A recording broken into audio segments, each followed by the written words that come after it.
Mali kunnafoni jabarani na jabaw an bɛ aw bɛɛ lajɛlen fo danti foli min na i n'a fɔ an y'a fɔ an ɲɛna cogo min na k'a fɔ sibiri o sibiri aw ni ne an bɛ ɲɔgɔn sɔrɔ nɔ Mali kunnafoni jabarani ale sanfɛ an ka plateforme kelen-kelenna bɛɛ lajɛlen kan jɛmukan min n'an kɛlen don k'a sigi aw ye sibiri o sibiri n'an ko ale ma ko bɛɛ ka kuma ye jɛmukan ye min ni an kɛlen don ka an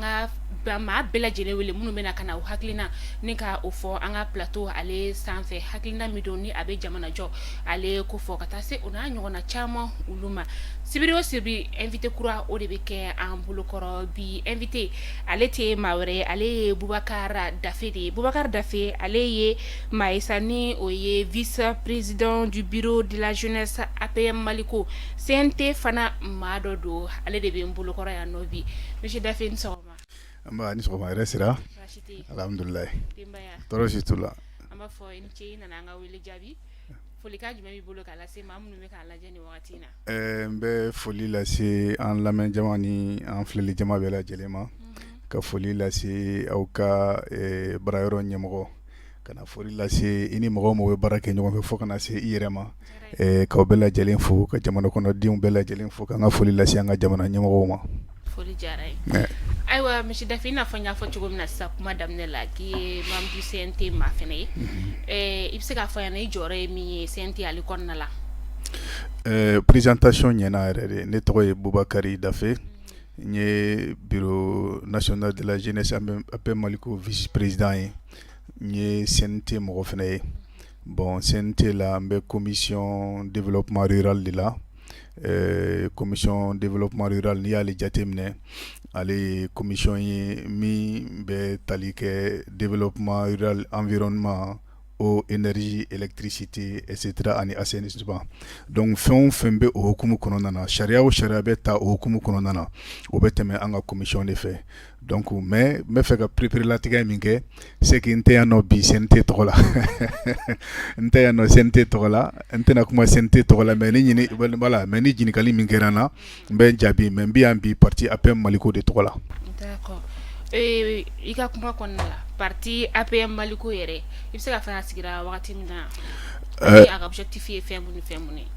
Bon parti APM Maliko ni n ko a ka objectif fɛn kelen pe min bɛ an bolo o ye ko par nous nous pouvons o kɔrɔ ko an yɛrɛ kolo la an bɛ se an y'a ye k'a fɔ yanni nazara ka don an fɛ yan nɔ farafinna nazara nana sɔrɔ an tun bɛ sɛnɛ kɛ u nana sɔrɔ an bɛ furakɛli kɛ u nana sɔrɔ an bɛ ɲinini kɛ u nana sɔrɔ an bɛ kɛlɛ kɛ u nana sɔrɔ ni kɛlɛ kɛra an fɛ yen nɔ an bɛ sigi ka fɔ kɛ k'an ka kɛlɛ ɲɛnabɔ an yɛrɛ ye mais nazara nalen u y'an ka fɛn bɛɛ tiɲɛ an ka fosi ma ɲi tuguni nazara ka ko dɔrɔn de ka ɲi donc an nana ka na ye k'a fɔ bon vraiment APM Maliko kɔni ka hakilina kun kelenna min b'a la o de ye k'a fɔ ko an yɛrɛ kolo la an bɛ se an k'an yɛrɛ ka fɛnw an k'u valoriser an m'a fɔ ko an ni mɔgɔ wɛrɛ tɛ jɛ ka baara kɛ an m'a fɔ k'an tɛ sɔn hakilina wɛrɛ ma mais ni hakilina fɛn o fɛn nana an bɛ o ka hakilina ni an yɛrɛ ka taabolo da k'u da ɲɔgɔn na pour que partenariat ka kɛ gagnant-gagnant ye a bɛ an arranger cogo min na an bɛ taa n'o ye quoi.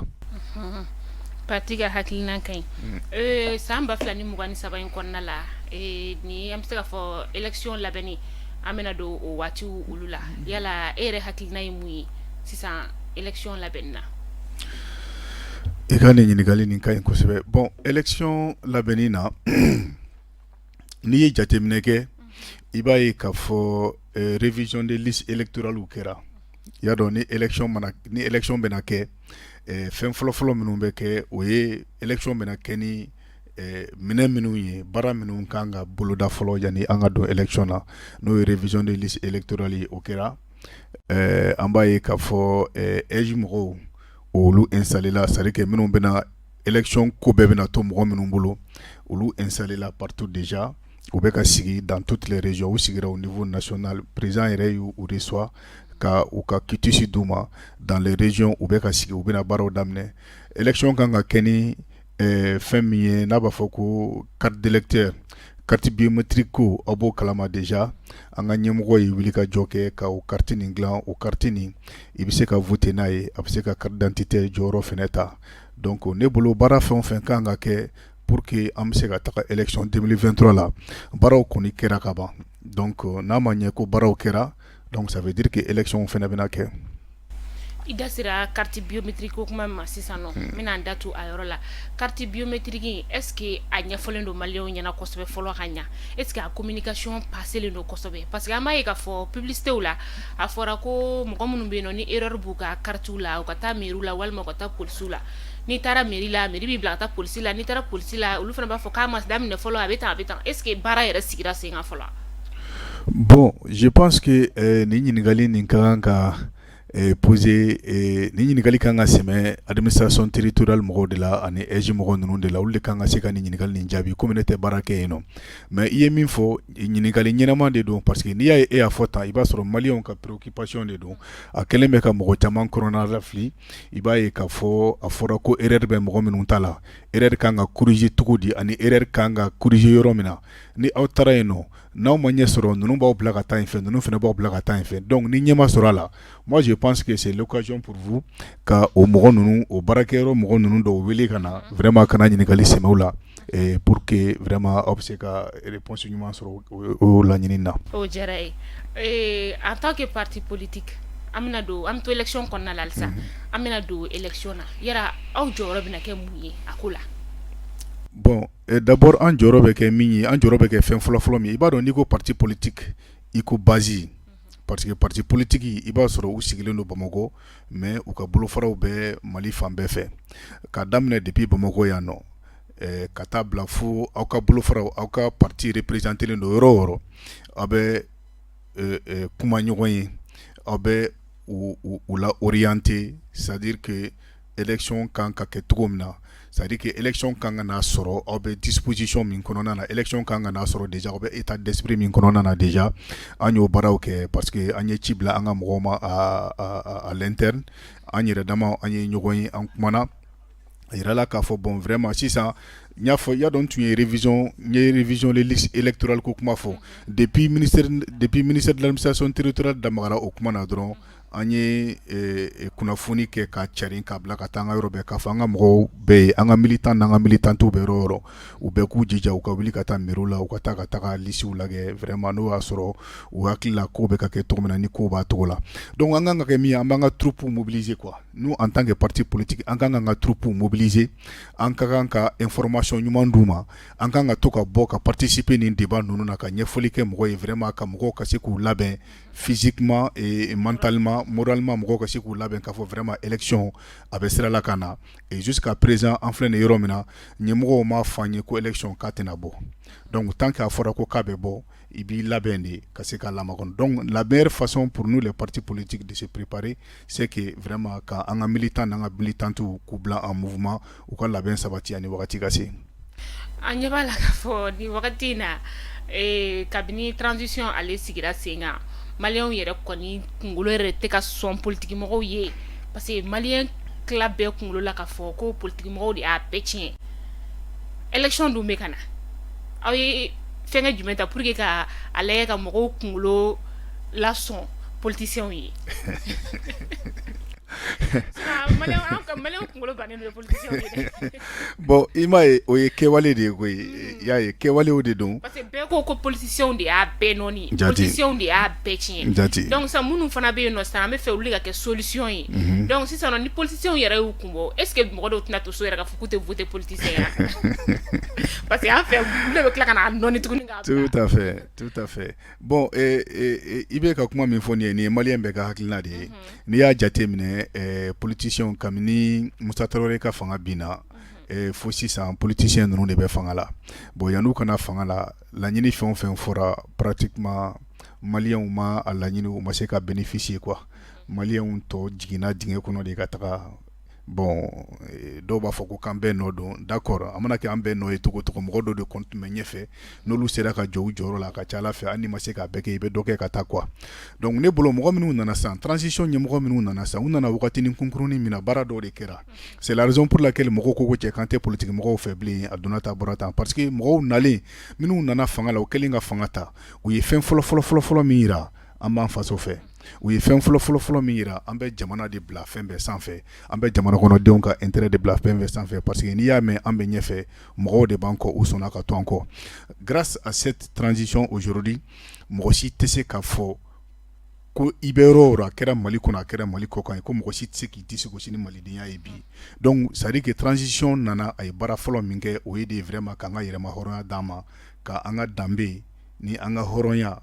i m'a faamuya ko o da an ma bibi in na diɲɛ ɲɛmaa bɛɛ bɛ an bonya ni an taara yɔrɔ o yɔrɔ maliyɛn bonyalen don maliyɛn karamalen don maliyɛn gasi sigilen don parce que kɛwale dɔw de kɛra an ka ɲɛmɔgɔw fɛ u sɔnna ka courage ta u sɔnna ka décision dɔw ta décision minnu n'an ka politique mɔgɔ ninnu tun ma se ka ta décision minnu ni a tun ka d'an ye an ka politique mɔgɔ ninnu ka se ka ta u ma se ka ta kun min an t'a dɔn an bɛɛ ye maliyɛnw de bɛɛ bɛ fili ka da i ka hakilina de kan donc ne bolo sisan politique mɔgɔ ninnu fɛnɛ maliyɛnw de don i b'a fɔ anw bɛ cogo min na mɔgɔ sariya fosi tɛ yen nɔ min b'a fɔ k'u tɛ se k'u présenter il faut que maliyɛnw ka faamu solution wɛrɛ t'a la il faut que aw ka faamu de k'a fɔ bon sisan an mago bɛ mɔgɔ sugu jumɛn de la pour que ka jamana mara i kelen de bɛ taga voter an mɔgɔ 3 ye candidat ye an bɛɛ ko Jalo de ka ɲi ko Jalo de ye mɔgɔ ɲɛnama ye ko n'a nana k'an ka intérêt b'a bolo mais wari bɛ ne bolo bon e fɛnɛ wari b'i bolo mais an ka kow tɛ ten tɔ kosɛbɛ an bɛ wuli ka don ni wari ye ka taa wari di aw ma aw bɛ taa voter en sachant bien que aw b'a dɔn k'a fɔ k'an tɛ mɔgɔ ɲɛnama ye voilà il faut que an fɛnɛ an k'o yɔrɔ ninnu faamu ten n'an hakili la k'a fɔ ko mɔgɔ min ka ɲi n'an hakili la k'a fɔ ko mɔgɔ min ka ɲi an ka taa voter o tigi ye n'a tigi ma kɛ ka ɲɛ don min na a ma wari d'a ma a ma sanu d'a ma an bɛ wuli ka taa nɔfɛ a bon vraiment karisa an ye danaya de ta ka da i kan i b'a kɛ n'i m'a kɛ i bɛ taa ka bɔ yen donc vraiment il est grand temps que an fɛnɛ ko o yɔrɔ faamu an ka ɲɛmɔgɔw tɛ se ka fɛnba ko o la bɛɛ bɛ se k'i présenter critère minnu fɔra tant que i b'o critère kɔnɔ i kɛra politique mɔgɔ ye i kɛra diinɛ ɲɛmɔgɔ ye i kɛra fɛn o fɛn ye i bɛ se k'i présenter mais an de k'a dɔn sisan an mago bɛ mɔgɔ sugu jumɛn na an mago bɛ jɔn de la jɔn de bɛ Mali fɛ jɔn de tɛ Mali fɛ jɔn de kan ka na Mali ɲɛmɔgɔya la et pour que tɔɔrɔ min b'an kan a tɔ u ka se k'a ɲɔni ka bɔ an kan cogo min na donc o responsabilité fɛnɛ o bɛ électeurs kan quoi. O bɛ anw votekɛlaw bolo il est temps que an yɛrɛ k'a lajɛ sukaro ni thé ni sukaro ninnu voilà. an k'olu to yen nɔ tout à fait an ka jamana falen thé ni sukaro la anw musow yɛrɛ fɛnɛ kɛrɛnkɛrɛnnenya la an kana an ka jamana falen barama ani kutu o n'a ɲɔgɔnna wɛrɛw an kana an ka jamana falen olu la an k'a dɔn k'a fɔ ko jamana in fosi tɛ a sanfɛ n'i y'a mɛn ko Mali maliyɛndenw yɛrɛ de don donc il est temps n'i bɛ fɛ jamana ka falen il faut que i yɛrɛ ka changer jamana ale nɔfɛ donc élection min ni a bɛ na se vraiment il est temps que maliyɛn an fana k'an ɲɛ yɛlɛ an kana sɔn mɔgɔ si ka 100 la bilen an kana sɔn mɔgɔ si ka 400 na bilen an ka taa voter mɔgɔ ye mɔgɔ min bɛ yen nɔ ni ale jamana ka d'a ye jamana kanu b'a la a bɛ fɛ jamana in ka taa ɲɛ ka sɔrɔ wari ko tɛ ni maa min fana ye wari jɔ an na hali n'a y'i ka wari minɛ an bɛ taa voter mɔgɔ wɛrɛ merci a banna merci o tɛ aw kana ban ka wari ninnu minɛ parce que an bɛ wari minɛ an bɛ taa voter mɔgɔ wɛrɛ voilà mɔgɔ min ka d'a ye an bɛ taa voter a banna mɔgɔ fana tɛ bayi sɔn na fɛn bɛɛ bɛ wari kan jati ko n t'a fɛ gɛlɛya bɛ mɔgɔw kan an ka wari min dira aw ma nin aw ka wari de don wallahi wari ninnu ye aw ka wari de parce que wari suɲɛlenw de don mɔgɔ si t'i ka sara ta i bɛ mɔgɔ mɔgɔ bɛ taa achat de conscience kɛ u bɛ taa baramaw ni kirikiraw san ka de si t'a bɔ i ka sara la a bɛɛ ye nafolo détournelenw de ye corruption wari minnu détournelaw bolo k'u mara miliyɔnw caman ni miliyariw caman u bɛ Miskala Jarati ta o wari ninnu de la ka tila ka na d'aw ma a bɛ tila k'u ta k'u bila u ɲɛfɛ tuguni an y'u ye o fɛn o fɛn ye jamana mara an y'u ye donc solution t'olu bolo an ka mɔgɔ ɲɛnama wɛrɛ ɲini min bɛ se ka jamana bɔ nɔgɔ la an ka voter ye a banna o y'a ɲuman ye an kana 400 hali n'a y'a minɛ an kelen de b'an ka gundo soni kɔnɔ a banna n'an taara dɔrɔn an kana kɛ tarawelelakaw ta ɲɔgɔnna ye n'an donna dɔrɔn mɔgɔ min ka d'an ye an bɛ kala fili o ye an bɛ bɔ 400 i bɛ taa sa boisson na i b'a min ka tɛmɛ i ka sira fɛ a banna e kɔni ye min kɛ o fana bɛ e ni Ala cɛ jamana kanu fosi tɛ o bɔ n'i y'a ye bɛɛ bɛ ka girin transition nɔfɛ i ka kuma la u y'a jira k'a fɔ ko faso in ka d'u ye u ye jamana in bila fɛn bɛɛ ɲɛ wa an yɛrɛ fana k'an ka jamana bila fɛn bɛɛ lajɛlen ɲɛ jamana tɛ taa o kɔ quoi absolument monsieur Daffé en tant que membre du CNT e yɛrɛ ɲɛ bɛ transition in taabolo la cogo di transition n'i y'a jateminɛ kabini transition in nana fɛn dama dɔ bɛ yen nɔ i b'a ye k'a fɔ ni ko girinna k'a fɔ n ka taabolo ka ɲi n bɛ fɛ k'a jir'i la k'a fɔ pour que ne b'a fɛ k'a jir'i la k'a fɔ ko transition in taabolo ka ɲi n'i y'a jateminɛ an ka kalanko kabini transition daminɛna fo ka n'a bila bi la an ka kalanko ne ma d'a la ni dankarila an ka kalanko la dɛ kalan bɛ ka kɛ hali ni mɔgɔw wulila tuma o tuma k'u bɛ tiɲɛni kɛ k'u bɛ hakilina jugu don kalandenw ni an ka ɲɛmɔgɔw ni ɲɔgɔn cɛ ɲɛmɔgɔw y'u jija ka se ka solution sɔrɔ pour que kalanko ka se ka kɛ n'i y'o jateminɛ n'i y'a jateminɛ san o san recrutement bɛ kɛ fonction publique la, u bɛ fonction publique concours u b'a organiser, u bɛ mɔgɔw ta. N'i y'a jateminɛ concours tɛmɛlen yɛrɛ an ma deli ka fɛn min an y'o ɲɔgɔn ye tellement que a organisera ka ɲɛ fiti ma kɛ k'a fɔ ko mɔgɔ dɔ passera o tigi tun man ka passer o ma yala mɔgɔ dɔw yɛrɛ bɛ yen nɔ a yirala k'a fɔ ko bon vraiment mɔgɔ yɔrɔ dɔ la i b'a sɔrɔ u tun mago bɛ mɔgɔ hakɛ dɔ la o ma se k'a sɔrɔ parce que mɔgɔ minnu taara vraiment niveau tun t'u la donc i b'a jateminɛ k'a fɔ o yɔrɔ la vraiment transition taabolo a ka ɲi n bɛ fɛ k'a datugu ni yɔrɔ min ye pour que k'a yira la k'a fɔ ko transition taabolo ka ɲi o ye armée ye an ka armée bɛ ka baara min kɛ n'i y'a jateminɛ moyen ɲɛnaman tɛ an bolo moyen ɲɛnaman t'an bolo mɔgɔ tɛ ka na wari d'an ma mais u bɛ organisation min bɛ ka kɛ à l'interne wari minnu tun bɛ yen nɔ n'olu tun bɛ ka tiɲɛ minisiriso dɔw la wari minnu tun bɛ yen nɔ n'olu tun bɛ ka tiɲɛ fan wɛrɛ fɛ o wari ninnu bɛ ka koron ka fara ɲɔgɔn kan vraiment ka priorité di fɛn fɔlɔ min ma o ye armée ye bi in na c'est vrai des efforts bɛ kɔfɛ effort dɔw kan ka na halisa mais n'i y'a jateminɛ an bɛ yɔrɔ min na bi in na vraiment an ka armée a bɛ ka baara kɛ mɔgɔ si tɛ se ka fɔ ka tɛ ka baara kɛ wari min bɛ ka don armée la an bɛ ka équipement minnu sɔrɔ ani formation minnu bɛ ka na ani an bɛ ka exploit kɛ terrain minnu na an tun tɛ yɔrɔ minnu na n'an bɛ ka kɛ yen nɔ bi in na n'i ye mɔgɔ jugu ninnu ka position jateminɛ u ka déroute n'u ka fɛn ninnu jateminɛ i b'a ye k'a fɔ vraiment l'armée monte en puissance la kuma lankolon tɛ quoi i b'a sɔrɔ a kɛwale bɛ ka kɛ tout ça la donc ne bolo transition taabolo a ka ɲi mais gɛlɛyaw bɛ yen gɛlɛyaw bɛ yen an tɛ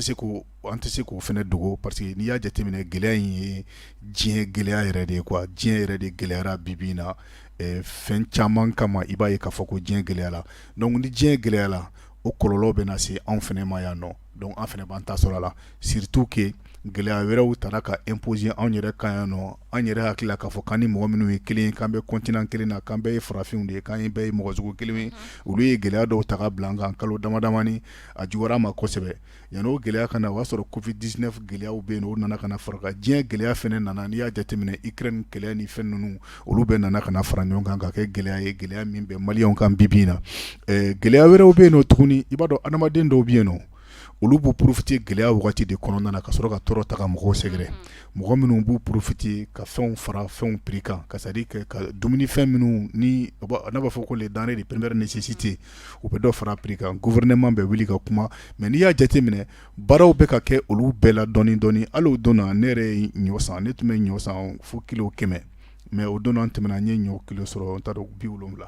donc ça veut dire que effort bɛ ka kɛ dɔɔni dɔɔni c'est à dire que n'an ko transition taabolo ka ɲi gɛlɛyaw b'a kɔnɔ gɛlɛya minnu b'a kɔnɔ an bɛ jɛ k'an tɛgɛ di ɲɔgɔn ma an bɛ an ka transition an ka ɲɛmɔgɔ ninnu vraiment halisa an ka foli b'u ye mais vraiment ka fu ɲɛna u bɛ ka baara min na baara ɲuman don u k'u cɛsiri u ka continuer mais u ka dɔn k'a fɔ ko gɛlɛyaw bɛ maliyɛn kan halisa o gɛlɛya ninnu fɛnɛ u ka fɛlɛ kɛ vraiment solution ka se ka sɔrɔ o la an ka taa élection na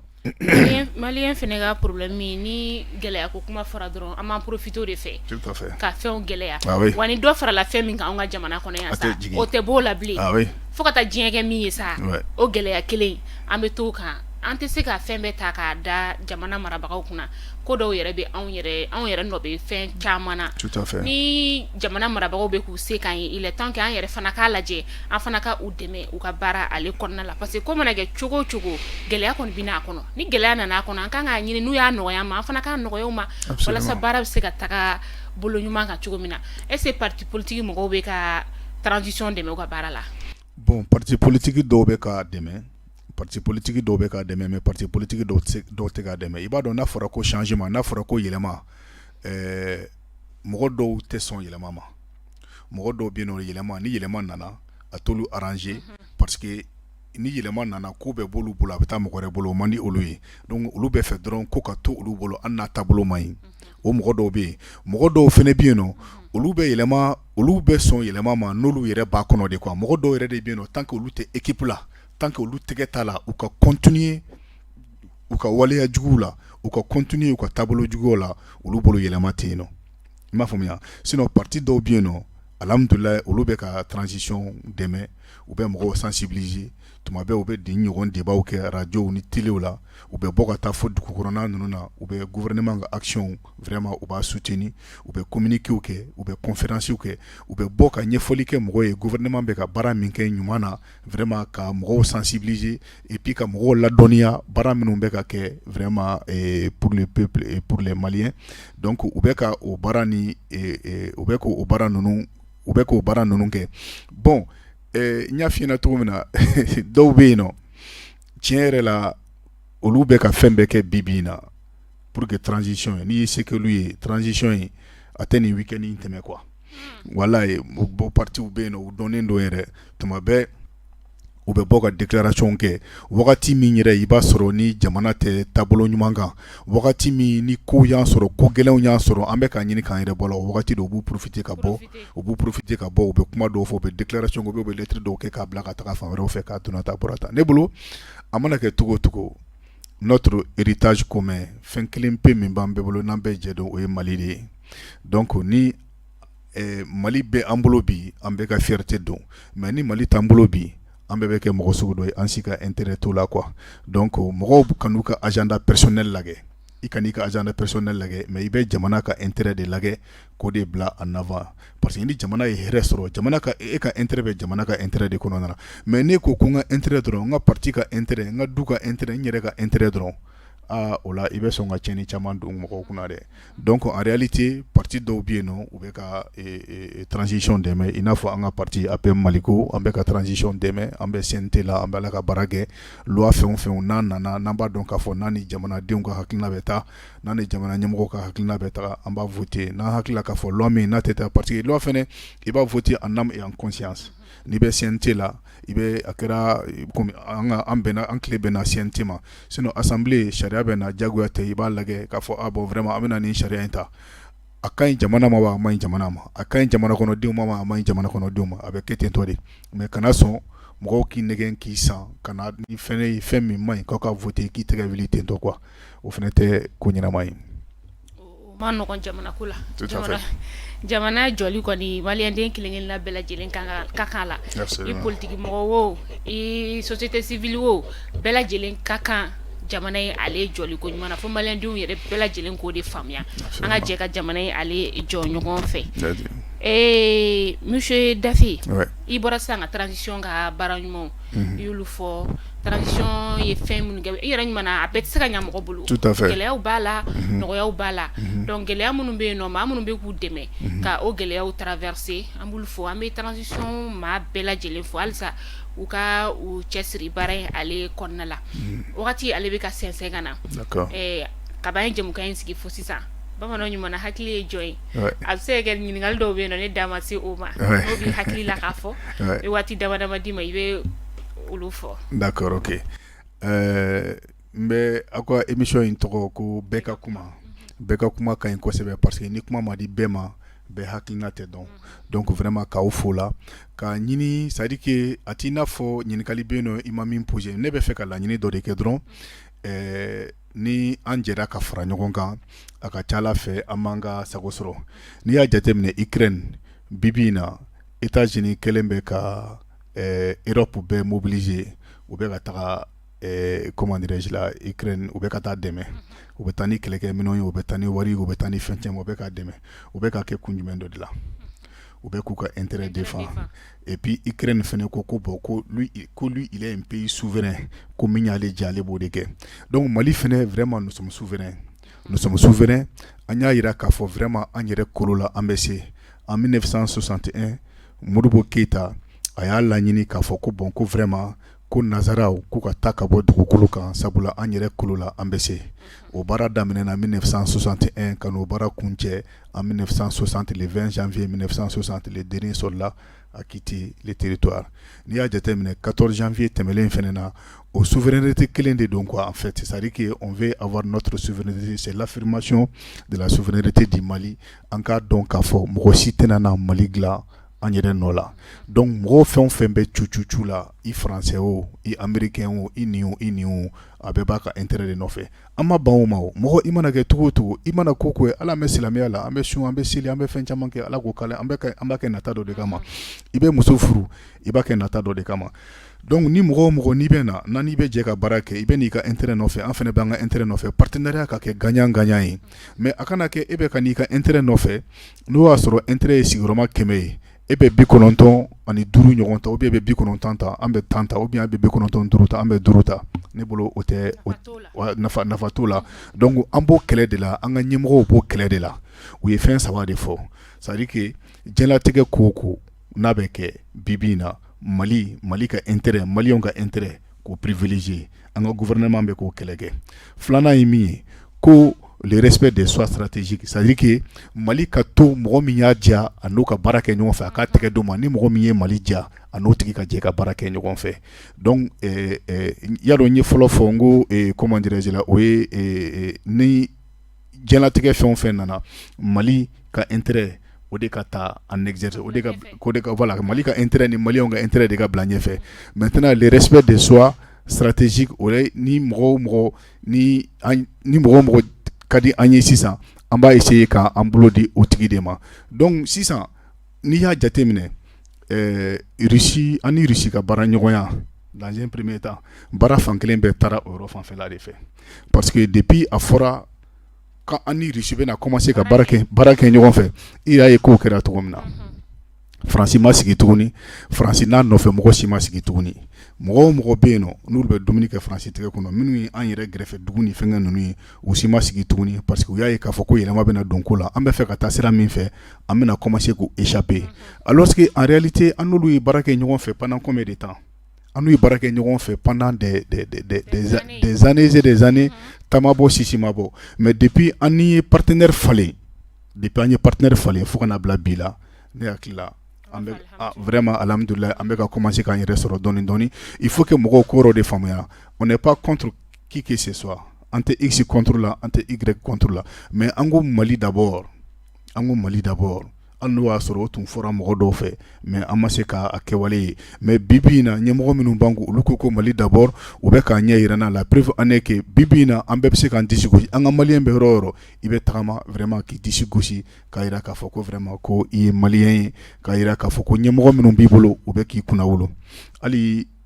kunun n t'a dɔn kunna sini an ka ministre des affaires étrangères a bɔra lajɛba dɔ la ko min kɛra yen nɔ a bɔra kalama déjà mɔgɔ dɔw taara ka taga Mali représenter ka taa kuma fɔ Mali tɔgɔ la ka taa kɛwalew kɛ Mali tɔgɔ la ka sɔrɔ an t'a kalama mun nana ni nin bɛɛ ye i b'a sɔrɔ mɔgɔ min kɔni b'o kɛ i y'a dɔn faso kanu kun tɛ o jamana kanu tɛ o mais a utilisera de ka bila la a utilisera pourquoi parce que a ɲɛ b'a ka intérêt de la ou bien fɛn de dira ma ou bien promesse dira ma k'a ka taa nin kɛ